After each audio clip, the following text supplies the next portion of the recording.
This is the book I wrote. The title of this book, Gender and Empowerment, a Comparative Analysis of India and USA. You see what a nice cover of the book.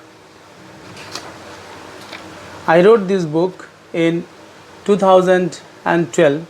It was published by Sharat Book House in Kolkata. This book is a gender study.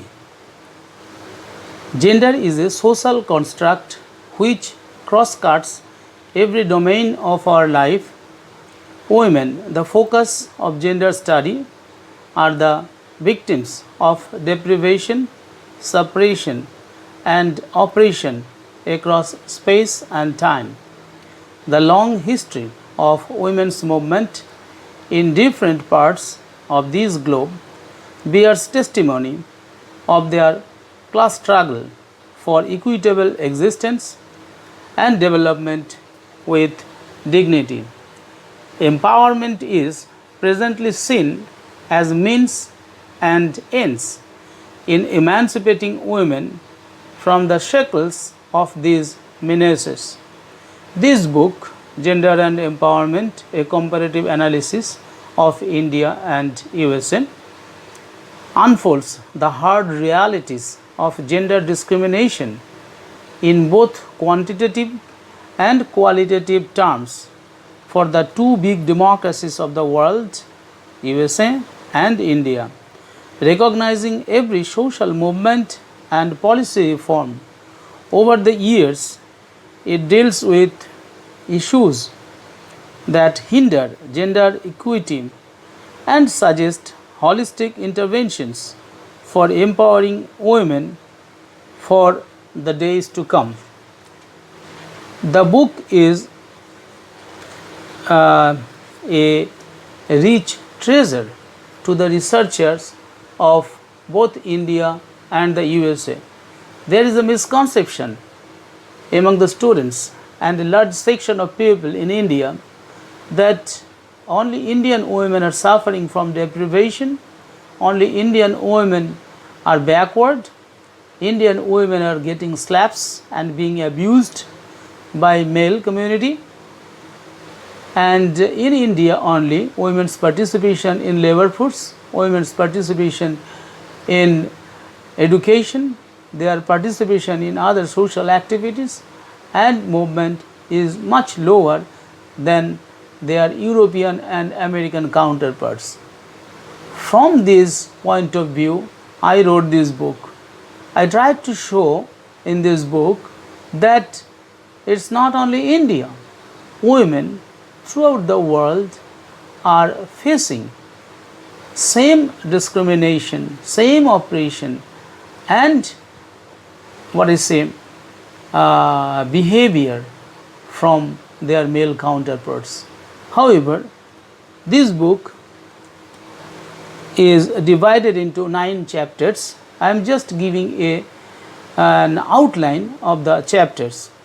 First chapter deals with gender and empowerment, conceptual evolution.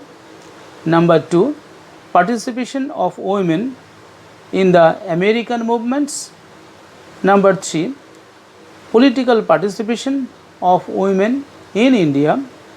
Number 4, status of women in the USA.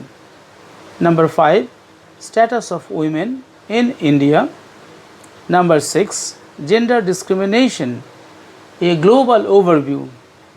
What is the situation or what is the actual position of women in the world? I have elaborately discussed in this chapter 6. Chapter 7 deals with stumbling blocks of women's empowerment. What are the problems still standing on the way of women's empowerment have been pointed out one by one in chapter 7. Chapter 8 highlights some recommendations for women's empowerment. Suggestions have been provided to both the governments about their physical empowerment, their psychological empowerment, their political empowerment, their economic empowerment, and all kinds of empowerments. Because without empowerment and without participation of women in all activities, there cannot be sustainable development. And in the end, chapter 9 is a concluding chapter, its conclusion and implications.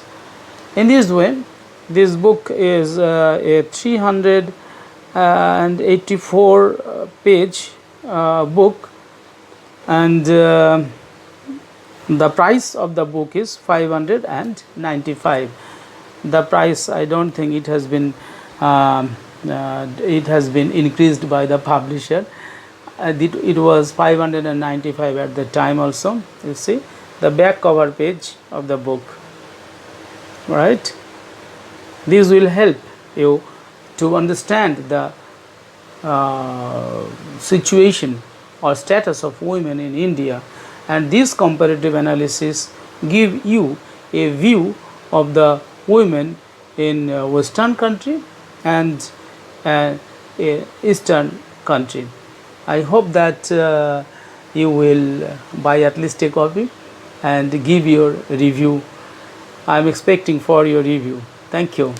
Thank you very much. See, once again, thank you.